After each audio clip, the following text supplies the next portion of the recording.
Punjabi radio USA ਸੁਣ ਰਹੇ ਸਾਰੇ ਹੀ ਮਾਣਯੋਗ ਅਤੇ ਸਤਿਕਾਰਤ ਸਰੋਤਿਆਂ ਨੂੰ ਅਤੇ ਸੋਸ਼ਲ ਮੀਡੀਆ ਦੇ ਜ਼ਰੀਏ ਜੁੜੇ ਹੋਏ ਸਾਰੇ ਹੀ ਦਰਸ਼ਕਾਂ ਨੂੰ ਜੀ ਆਇਆਂ ਨੂੰ, ਸਭ ਨੂੰ ਸਤਿ ਸ੍ਰੀ ਅਕਾਲ।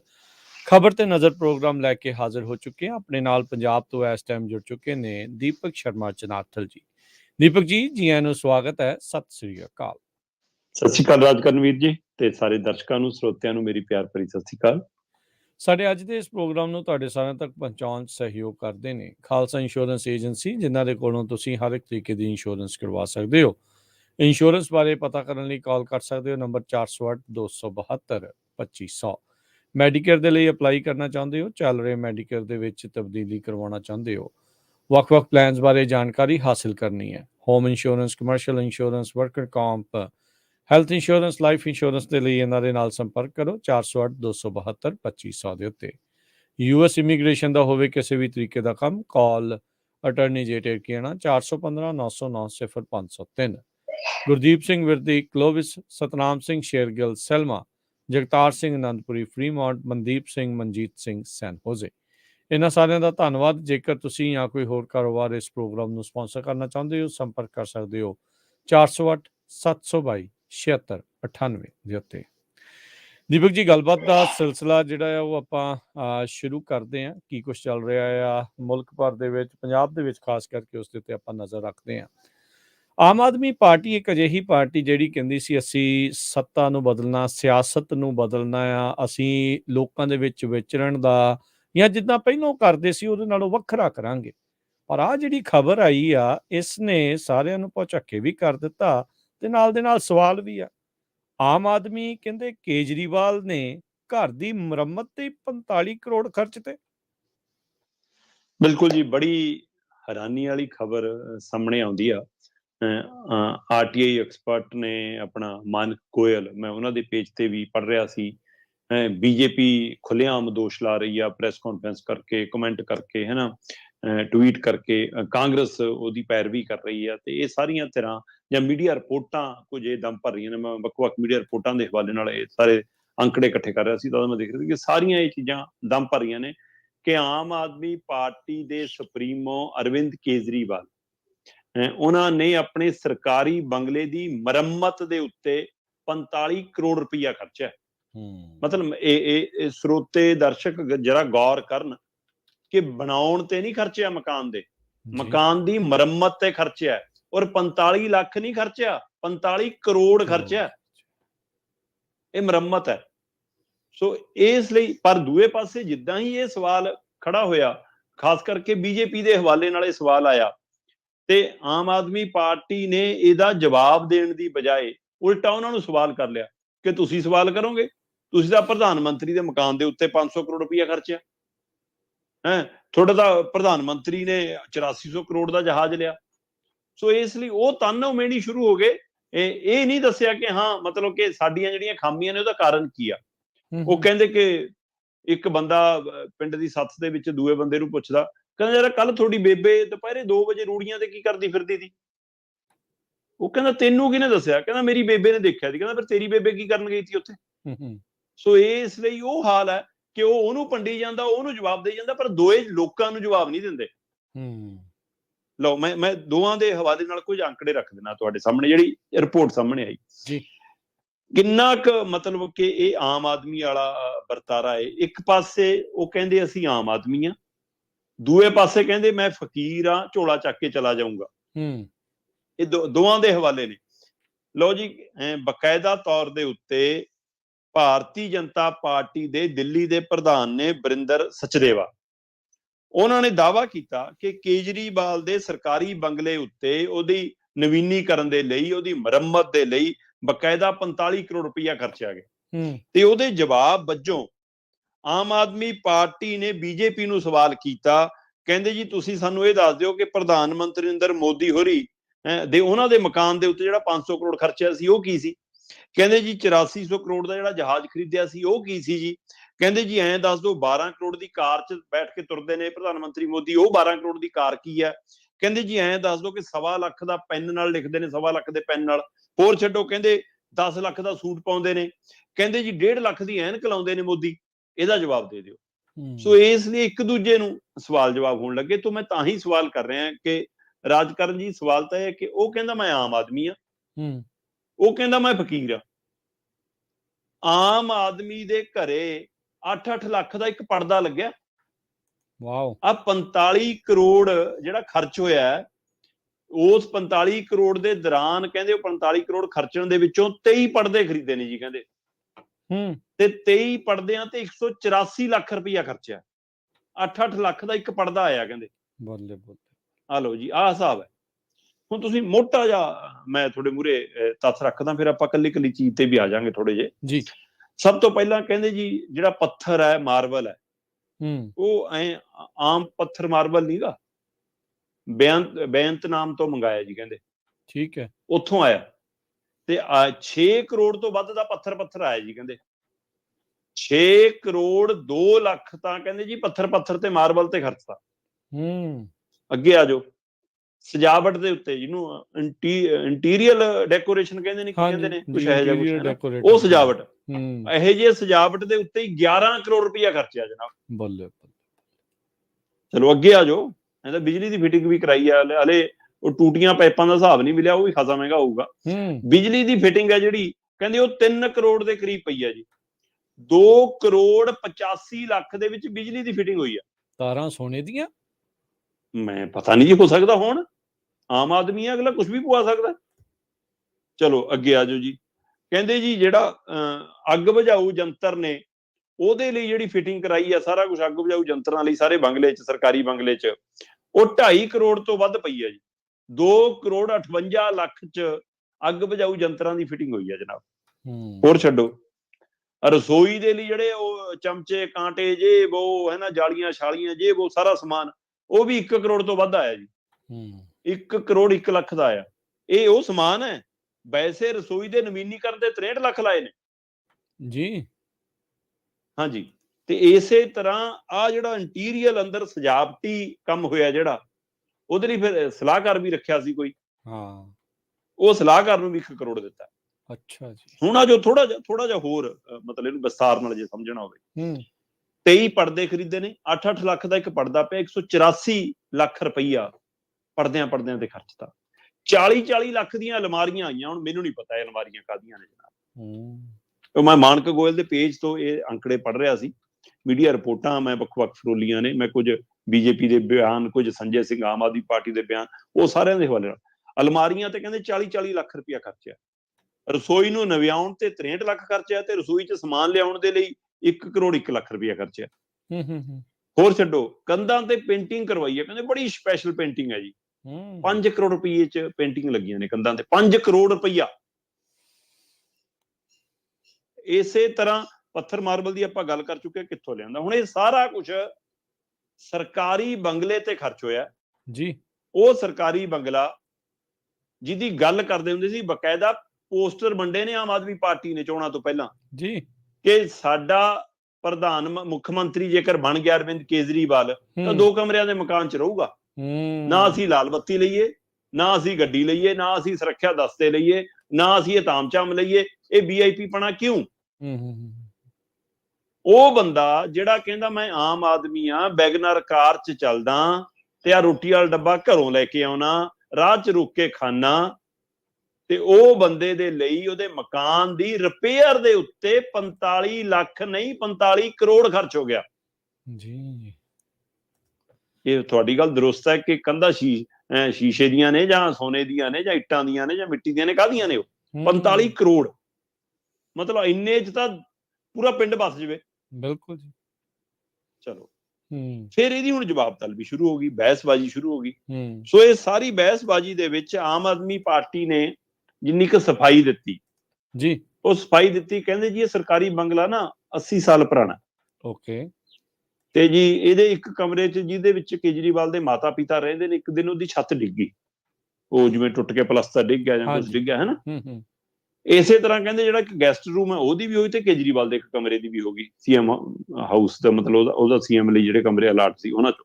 ਜੀ ਕਹਿੰਦਾ ਜਦੋਂ 2-3 ਕਮਰਿਆਂ 'ਚ ਏਦਾਂ ਹੋ ਗਿਆ ਜੀ, ਤਾਂ ਕਰਕੇ ਫਿਰ PWD ਡਿਪਾਰਟਮੈਂਟ ਦਿੱਲੀ ਵਾਲਾ ਕਹਿੰਦਾ ਨਹੀਂ ਜੀ ਇਹਨੂੰ ਦੁਬਾਰਾ ਠੀਕ ਕਰਨਾ ਪਊਗਾ, ਸਾਰੇ ਨਵਾਂ ਬਣਾਉਣਾ ਪਊਗਾ, ਤਾਂ ਕਰਕੇ ਕਹਿੰਦੇ ਜੀ ਇਹ 45 ਕਰੋੜ ਲੱਗ ਗਿਆ। ਮਤਲਬ ਆਹ ਸਫਾਈ ਆ। ਪਰ ਜਦੋਂ ਕਾਂਗਰਸ ਔਰ ਬੀਜੇਪੀ ਘੇਰਦੀ ਆ ਜਾਂ ਮੀਡੀਆ ਸਵਾਲ ਪੁੱਛਦਾ, ਫਿਰ ਉਹਦੇ ਜਵਾਬ ਇਹ ਦੇਈ ਜਾਂਦੇ ਨੇ, ਕਹਿੰਦੇ ਦੇਖੋ ਜੀ ਮੋਦੀ ਵੀ ਤਾਂ ਕੁਝ ਕਰਦਾ ਜੀ, ਮੋਦੀ ਕੋਲ ਵੀ ਤਾਂ 8400 ਕਰੋੜ ਦਾ ਜਹਾਜ਼ ਹੈ ਜੀ, ਮੋਦੀ ਨੇ ਵੀ ਤਾਂ ਕਹਿੰਦੇ ਮਤਲਬ ਘਰ ਦੇ ਉੱਤੇ 500 ਕਰੋੜ ਖਰਚਿਆ ਜੀ, ਉਹ ਜੀ 1.5 ਲੱਖ ਦੀ ਐਨਕ ਲਾਉਂਦਾ ਜੀ, ਹੈ ਨਾ, ਉਹ 10 ਲੱਖ ਦਾ ਸੂਟ ਪਾਉਂਦਾ ਜੀ, ਉਹ 1.25 ਲੱਖ ਦੇ ਪੈਨ ਨਾਲ ਲਿਖਦਾ ਜੀ, ਹੈ ਨਾ, ਉਹ 12 ਕਰੋੜ ਦੀ ਕਾਰ 'ਚ ਚੱਲਦਾ ਜੀ। ਕਹਿੰਦੇ ਹੋਰ ਛੱਡੋ, ਆ ਜਿਹੜਾ ਦਿੱਲੀ ਦਾ LG ਹੈ ਇਹਦੇ ਘਰ ਤੇ ਵੀ 15 ਕਰੋੜ ਲੱਗੇ ਨੇ। ਹੋਰ ਛੱਡੋ, ਕਹਿੰਦੇ ਗੁਜਰਾਤ ਦਾ ਜਿਹੜਾ ਮੁੱਖ ਮੰਤਰੀ ਉਹਨੇ ਵੀ 191 ਕਰੋੜ ਦਾ ਜਹਾਜ਼ ਖਰੀਦਿਆ। ਮਤਲਬ ਹੋਰਾਂ ਨੇ ਵੀ ਆ ਕੀਤਾ, ਇਹ ਜਵਾਬ ਨਹੀਂ। ਤੁਸੀਂ ਇਹ ਕਿਉਂ ਕੀਤਾ, ਇਹ ਸਵਾਲ ਹੈ। ਜੋ ਕੁਝ ਹੋਰਾਂ ਨੇ ਕੀਤਾ ਉਹਨਾਂ ਨੂੰ ਵੀ ਅਸੀਂ ਪੁੱਛ ਰਹੇ ਹਾਂ। ਮੈਂ ਤਾਂ ਹੀ ਸਵਾਲ ਕਰ ਰਿਹਾ ਕਿ ਜਨਾਬ, ਇੱਕ ਕਹਿੰਦਾ ਮੈਂ ਆਮ ਆਦਮੀ ਆ ਤਾਂ ਮੈਂ 45 ਕਰੋੜ ਖਰਚ ਰਿਹਾ, ਦੂਆ ਕਹਿੰਦਾ ਮੈਂ ਫਕੀਰ ਆ, ਝੋਲਾ ਚੱਕ ਕੇ ਤੁਰ ਜੂੰਗਾ, ਪਰ 1.5 ਲੱਖ ਦੀ ਮੈਂ ਐਨਕ ਲਾਉਣਾ, 1.25 ਲੱਖ ਦੇ ਪੈਨ ਨਾਲ ਲਿਖਦਾ, 10 ਲੱਖ ਦਾ ਮੈਂ ਸੂਟ ਪਾਉਣਾ, ਹੈ ਨਾ, 12 ਕਰੋੜ ਦੀ ਕਾਰ 'ਚ ਬੈਠਣਾ, ਤੇ 8400 ਕਰੋੜ ਦਾ ਮੇਰਾ ਜਹਾਜ਼ ਆ, 500 ਕਰੋੜ ਰੁਪਇਆ ਮੈਂ ਮਕਾਨ ਤੇ ਖਰਚਿਆ। ਹੁਣ ਅਗਲਾ ਕਹਿੰਦਾ ਜੇ ਪ੍ਰਧਾਨ ਮੰਤਰੀ 500 ਕਰੋੜ ਰੁਪਇਆ ਖਰਚਦਾ ਤਾਂ ਮੈਂ ਮੁੱਖ ਮੰਤਰੀ ਤਾਂ ਹੈਗਾ ਹੀ, ਮੈਂ 45 ਕਰੋੜ ਤਾਂ ਖਰਚੂਗਾ ਹੀ। ਸੋ ਇਹ ਜਵਾਬ ਨੇ ਜਨਾਬ। ਸੋ ਆਹ ਦ੍ਰਿਸ਼ ਇੱਕ ਸਾਫ਼ ਹੈ ਜਿਹੜਾ ਸੰਕੇਤ ਕਰਦਾ ਹੈ ਕਿ ਕੀ ਆਹੀ ਕੁਛ ਕਰਨ ਲਈ ਦਿੱਲੀ ਨੇ ਚੁਣਿਆ, ਕੀ ਆਹੀ ਕੁਛ ਕਰਨ ਲਈ ਪੰਜਾਬ ਨੇ ਚੁਣਿਆ। ਸੋ ਇਹ ਵੱਡੇ ਸਵਾਲ ਖੜੇ ਹੋ ਜਾਂਦੇ ਨੇ। ਇਹ ਸਾਰਾ ਬੋਝ ਦਿੱਲੀ ਦੀ ਜਨਤਾ ਦੇ ਸਿਰ ਤੇ ਆ ਜੀ। ਇਹ ਦਿੱਲੀ ਦੀ ਜਨਤਾ ਦਾ ਲਹੂ ਨਿਚੋੜ ਕੇ ਬਣੀਆਂ ਕੰਧਾਂ ਨੇ, ਉਹਦੇ ਨਾਲ ਪੱਥਰ ਲੱਗਿਆ, ਇਹ ਪੱਥਰ 'ਚ ਉਹਨਾਂ ਲੋਕਾਂ ਨੂੰ ਚਿੜੀਆਂ ਗਈਆਂ, ਉਹਨਾਂ ਦੀ ਚੀਕਾਂ ਨੇ। ਸੋ ਤੁਸੀਂ ਦਿੱਲੀ ਦੇ ਵਿਕਾਸ ਦੇ ਨਾਂ ਦੇ ਉੱਤੇ ਕਹਿੰਦੇ ਹੋ ਜੀ ਕਿ ਨਾ ਕਰੋਨਾ ਕਾਲ ਹੈ, ਸਾਰੀਆਂ ਯੋਜਨਾਵਾਂ ਰੋਕ ਦਿੱਤੀਆਂ ਗਈਆਂ, ਸਾਨੂੰ ਇਸ ਲਈ ਦਿੱਕਤ ਆ ਗਈ। ਤੇ ਆਹ ਸਾਰਾ ਕੁਝ ਕਿਵੇਂ ਹੋ ਗਿਆ? ਇਹ ਦੌਰ ਕਿਹੜਾ ਹੈ? ਸਤੰਬਰ 2020 ਤੋਂ ਲੈ ਕੇ ਜੂਨ 2022 ਤੱਕ ਦੇ ਵਿੱਚ ਇਹ ਖਰਚਿਆ ਜੀ ਪੈਸਾ ਜੀ। ਇਹ ਆਪਣੇ ਆਪ ਸਵਾਲ ਖੜਾ ਹੈ ਕਿ ਕਰੋਨਾ ਕਾਲ ਦੇ ਨਾਂ ਦੇ ਉੱਤੇ ਤੁਸੀਂ ਕਹਿੰਦੇ ਹੋ ਸਾਡਾ ਖਜ਼ਾਨਾ ਖਾਲੀ ਹੈ, ਸਾਰਾ ਕੁਝ ਹੈ, ਅਸੀਂ ਇਹਨੂੰ ਭਰ ਦਾਂਗੇ, ਅਸੀਂ ਐਂ ਕਰ ਦਾਂਗੇ, ਤੇ ਸਾਰੀਆਂ ਯੋਜਨਾਵਾਂ ਰੋਕਦੇ ਹੋ, ਤੇ ਆਪ ਸਰਕਾਰੀ ਖਜ਼ਾਨੇ ਚੋਂ ਸਰਕਾਰੀ ਬੰਗਲੇ ਤੇ 45 ਕਰੋੜ ਖਰਚਦੇ ਹੋ। ਤੇ ਜਦੋਂ ਕੋਈ ਸਵਾਲ ਪੁੱਛਦਾ ਤੁਸੀਂ ਉਲਟਾ ਉਹਦਾ ਹੀ ਸਵਾਲ, ਮਤਲਬ ਤੁਸੀਂ ਵੀ ਤਾਂ ਚੋਰ ਹੋ, ਇਹ ਕਹਿ ਕੇ ਤੁਸੀਂ ਆਪਣੀ ਚੋਰੀ ਨੂੰ ਕਿਵੇਂ ਲੁਕੋ ਲਓਗੇ? ਸੋ ਵੱਡਾ ਸਵਾਲ ਇਹ ਖੜਾ ਹੈ। ਸੋ ਇਹ ਆਮ ਆਦਮੀ ਦਾ ਇੱਕ ਹੋਰ ਸੱਚ ਸਾਹਮਣੇ ਆ ਰਿਹਾ, ਇਹਦੀ ਚਰਚਾ ਹੋਣੀ ਬਣਦੀ ਹੈ ਜੀ। ਇੱਕ ਤਾਂ ਚੋਰੀ, ਉੱਤੋਂ ਸੀਨਾ ਚੋਰੀ, ਤੇ ਨਾਲੇ ਸਰਕਾਰੀ ਮਕਾਨ। ਦੀਪਕ ਜੀ, ਇਹਦੇ ਵਿੱਚ ਤਾਂ ਬੰਦਾ ਪੱਕਾ ਵੀ ਨਹੀਂ ਰਹਿੰਦਾ। ਚਲੋ ਜਿੰਨਾ ਚਿਰ ਹੈਗੇ ਮੁੱਖ ਮੰਤਰੀ ਉਹਨਾਂ ਚਿਰ ਹੀ ਆ, ਉਸ ਤੋਂ ਬਾਅਦ ਪੇਂਟਿੰਗ ਮਿਊਰਲ ਨਾਲ ਲੈ ਜਾਣੇ ਆ। ਪਤਾ ਨਹੀਂ ਪੱਟ ਕੇ ਲਿਜਾ ਸਕਦੇ ਨੇ। ਇੱਥੇ ਕਿੰਨਿਆਂ ਨੇ ਇਹ ਕੁਝ ਕੀਤਾ, ਕਿੰਨਿਆਂ ਦਾ ਰੌਲਾ ਪੈਂਦਾ ਰਿਹਾ। ਪੰਜਾਬ ਦੇ ਕਿੰਨੇ ਮੰਤਰੀਆਂ ਦਾ ਕਿ ਫਰਨੀਚਰ ਲੈ ਗਏ ਜੀ, ਅਲਮਾਰੀ ਲੈ ਗਏ ਜੀ, ਆਹ ਲੈ ਗਏ ਜੀ, ਤੇ ਦੂਜਿਆਂ ਦੀ ਵੀ ਹੁਣ ਕੋਠੀਆਂ ਤਿਆਰ ਹੋ ਰਹੀਆਂ ਜੀ ਕਹਿੰਦੇ ਹਾਲ ਤੱਕ। ਸੋ ਇਸ ਲਈ ਉਹਨਾਂ ਦੀ ਚਰਚਾ ਵੀ ਰਹੀ ਇੱਥੇ, ਪੰਜਾਬ ਦੇ ਮੰਤਰੀਆਂ ਦੀ, ਨਵੇਂ ਜਿਹੜੇ ਆਮ ਆਦਮੀ ਦੇ ਬਣੇ ਨੇ ਉਹਨਾਂ ਦੀ ਵੀ, ਤੇ ਕਾਂਗਰਸੀਆਂ ਦੀ ਵੀ ਚਰਚਾ ਹੁੰਦੀ ਰਹੀ ਹੈ, ਅਕਾਲੀਆਂ ਦੀ ਵੀ ਚਰਚਾ ਹੁੰਦੀ ਰਹੀ ਹੈ। ਪਰ ਆਹ 45 ਕਰੋੜ ਵਾਲਾ ਤਾਂ ਰਿਕਾਰਡ ਬਣਾਉਣਾ ਨਾ, ਫਿਰ ਵੱਖਰੇ ਨੇ ਬਦਲਾਅ ਏ, ਸੋ ਇਸ ਲਈ ਰਿਕਾਰਡ ਬਣਾ ਰਹੇ ਜੀ। 100 ਕਰੋੜ ਦੇ ਚਾਰੇ ਘਟਾਲੇ ਨੇ ਲਾਲੂ ਦਾ ਕੀ ਕਰਤਾ ਸੀਗਾ, ਤੇ ਇਹ ਘਰ ਦੀਆਂ ਕੰਧਾਂ ਦੇ ਪੇਂਟ ਪੂੰਟ ਕਰਨ ਤੇ ਹੀ ਇਹਨਾਂ ਨੇ ਪਰਦਿਆਂ ਦੇ ਉੱਤੇ ਇੰਨਾ ਕੁਛ ਜਿਹੜਾ ਲਾ ਦਿੱਤਾ ਵੀ ਤੌਬਾ ਵਾਲੀ ਗੱਲ ਹੀ ਜਿਹੜੀ ਇਸ 'ਚ ਬਣ ਜਾਂਦੀ ਆ। ਬਿਲਕੁਲ ਤੌਬਾ ਬਿਲਕੁਲ ਤੌਬਾ ਜੀ। ਤੇ ਅਗਲੀ ਦੀਪਕ ਜੀ ਆਪਾਂ ਗੱਲਬਾਤ ਕਰਦੇ ਹਾਂ। ਦੇਖੋ ਜਿਹੜਾ ਦੁਨੀਆ ਤੋਂ ਚੱਲ ਵਸਿਆ ਉਸ ਦੇ ਬਾਰੇ ਬੰਦਾ ਕਈ ਕੁਛ ਜਿਹੜਾ ਉਹ ਕਹਿੰਦਾ ਆ, ਉਹ ਹੁੰਦਾ ਆ। ਤੇ ਕਹਿੰਦੇ 5 ਵਾਰ ਦੇ ਮੁੱਖ ਮੰਤਰੀ ਰਹੇ ਬਾਦਲ ਹੁਣੀ, ਉਹਨਾਂ ਦੇ ਸੰਸਕਾਰ ਲਈ ਹੱਥੀਂ ਲਾਏ ਜਿਹੜੇ ਬਾਗ ਆ ਉਸ ਨੂੰ ਉਜਾੜ ਕੇ ਕਰਨਾ ਪਵੇਗਾ। ਬਿਲਕੁਲ ਜੀ। ਪ੍ਰਕਾਸ਼ ਸਿੰਘ ਬਾਦਲ ਹੋਰਾਂ ਦੇ ਜੱਦੀ ਪਿੰਡ ਬਾਦਲ ਪਿੰਡ ਦੇ ਵਿੱਚ ਇਹਨਾਂ ਦੀ ਜਿੰਨੀ ਜ਼ਮੀਨ ਜਾਇਦਾਦ ਹੈਗੀ ਆ, ਉੱਥੇ ਜਿਹੜੇ ਕੰਮ ਕਰਦੇ ਨੇ, ਇਹਨਾਂ ਦੀ ਖੇਤੀ ਸੰਭਾਲਦੇ ਨੇ ਜਿਹੜੇ, ਉਹਨਾਂ ਸਾਰਿਆਂ ਦੇ ਹਵਾਲੇ ਨਾਲ ਇਹ ਗੱਲ ਸਾਹਮਣੇ ਆ ਰਹੀ ਸੀ। ਉਹ ਕਹਿੰਦੇ ਕਿ ਪ੍ਰਕਾਸ਼ ਸਿੰਘ ਬਾਦਲ ਹੋਰਾਂ ਦੀ ਇੱਕ ਖਾਸੀਅਤ ਰਹੀ ਆ, ਚਾਹੇ ਮੁੱਖ ਮੰਤਰੀ ਰਹੇ ਚਾਹੇ ਨਾ ਰਹੇ, ਚਾਹੇ ਮਤਲਬ ਕਿਸੇ ਅਹੁਦੇ ਤੇ ਹੋਣ ਜਾਂ ਨਾ ਹੋਣ, ਜਦੋਂ ਵੀ ਪਿੰਡ ਰਹੇ ਨੇ ਤਾਂ ਖੇਤ ਜ਼ਰੂਰ ਆਉਂਦੇ, ਖੇਤੀ ਜ਼ਰੂਰ ਗੇੜਾ ਮਾਰਦੇ ਸੀ।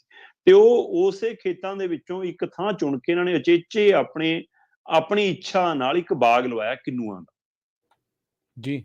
ਤੇ ਉਹ ਕਿੰਨੂਆਂ ਦਾ ਬਾਗ ਪੂਰੀ ਤਰ੍ਹਾਂ ਨਾਲ ਵੱਧ ਫੁੱਲ ਕੇ ਚੰਗਾ ਫਲ ਦੇ ਰਿਹਾ ਸੀ। ਪਰ ਕਹਿੰਦੇ ਹੁਣ ਅੰਤਮ ਸੰਸਕਾਰ ਲਈ ਉੱਥੇ ਬਕਾਇਦਾ ਤੌਰ ਤੇ 50 ਬਾਈ 50 ਦਾ ਤੇ 5 ਫੁੱਟ ਉੱਚਾ ਥੜਾ ਬਣਾਉਣ ਦੇ ਲਈ ਉਹ ਬਾਗ ਉਜਾੜਤਾ ਜੀ।